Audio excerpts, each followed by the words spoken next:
இப்போ பொருளாதாரம் அப்படின்னு சொல்கிறப்ப பொருளாதாரத்தை வந்து ஸ்டேபிள் பண்ணுறதுக்கோ இல்லை அதை வந்து உயர்த்துறதுக்கோ இப்போ நீங்கள் சொன்ன பரிகாரங்கள்லாம் வந்து செய்யலாம்னு வச்சுக்கிங்களேன். முதல்ல அது ஏன் அங்கே வந்து தடை ஏற்பட்டுச்சுன்னு நம்ம பார்க்கணும் இல்லையா? கண்டிப்பாக சில விஷயங்கள் வந்து பொருளாதார தடையை நம்மளே உருவாக்குறோம், நம்மளுடைய அன்றாட பழக்க வழக்கங்கள்னால உருவாக்குறோம்னு சொல்கிறாங்க.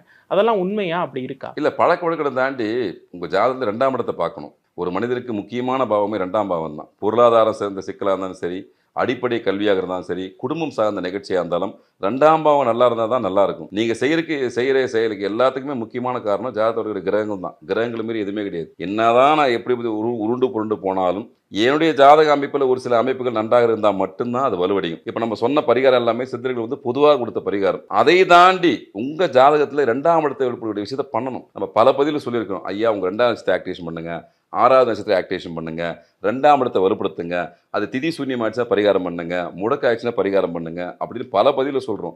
இன்னும் மேற்கொண்டு ஜாதக ரீதியாக போய் பார்த்து எனக்கு பொருளாதார சிக்கல் எப்பயுமே மேக்சிமம் வரக்கூடாது, கடன் வாங்குற சூழ்நிலை வரக்கூடாது, தவிர்க்க வேண்டிய விஷயங்கள் நான் என்ன செய்யணும்னு சொல்லிட்டு முன்கூட்டியே தெரிந்து கொள்ளக்கூடிய விஷயங்கள் இருக்கான்னா கண்டிப்பாக தெரிஞ்சுக்கலாம். ஐயா நான் லைஃப்பில் கடன் வாங்கக்கூடாது, ஐயா மேக்ஸிமம் இன்னி வரைக்கும் கடன் இல்லாமல் இருக்கேன், மேற்கொண்டு கடன்ற விஷயம் வரக்கூடாது, ஏதாவது ஒரு பரிகாரம் தான் சொல்லுங்கன்னா நிச்சயமாக அந்த தாக்கத்தை குறைக்கக்கூடிய பரிகாரத்தை கொடுக்கலாம். முழுசும் போகாது. நீங்கள் வந்து கடன் வாங்கி தான் உங்க தலையை தெரிச்சுன்னா ஒன்றும் பண்ண முடியாது. ஆனால் அந்த தாக்கத்திலிருந்து மீண்டு வெளிவரக்கூடிய விஷயத்தை கொடுக்கலாம். அதே போல் பார்த்தீங்கன்னா இன்னும் வெளிப்படையாக சொல்ல போனால் முழுமையாக ஒரு ஜாதகத்தை ஆய்வு பண்ணி கடன் சார்ந்த விஷயம் நீங்கள் விடுதலை வேணையா இன்றைக்கி அந்த பக்கம் போகக்கூடாது அப்படின்னு சொன்னாலும் அதுக்கு சித்தர்கள் மகான்கள் நிறைய தீர்வை கொடுத்துருக்காங்க. சின்ன சின்ன டிப்ஸாக கொடுத்துருக்காங்க. நம்ம வழக்கமாக அன்றாடம் பயன்படுத்தக்கூடிய பொருட்கள் மூலியமாகவே தீர்த்துக்கலாம். இதுக்கு வெளியே போய் தர வேண்டிய அவசியம் கிடையாது. உங்கள் சுய ஜாதகத்தில் 2ஆம் இடம் வலுப்பட்டுருக்கா இல்லையா அப்படின்னு தயவு செஞ்சு நீங்கள் எந்த ஜோதிடத்தை போனாலும் பொருளாதார விஷயம் சொல்ல போகும்போது 2ஆம் இடம் தான் முக்கியமான இடம். அடுத்து கடன் சார்ந்த விஷயம்னா 6ஆம் இடம் முக்கியமான இடம்.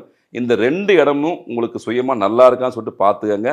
அது மூலியமாக கண்டிப்பாக தீர்வுகளை ஏற்படுத்தலாம். ஒன்று வரக்கூடியதை முன்கூட்டியே அறிந்து கூடு கொஞ்சம் தடுக்கிற முயற்சி கண்டிப்பாக ஈடுபடலாம், அதில் மாற்றம் இல்லை. அதே போல் பார்த்தீங்கன்னா 27 நட்சத்திரத்தில் முக்கியமான நட்சத்திரம் பரணி நட்சத்திரம்.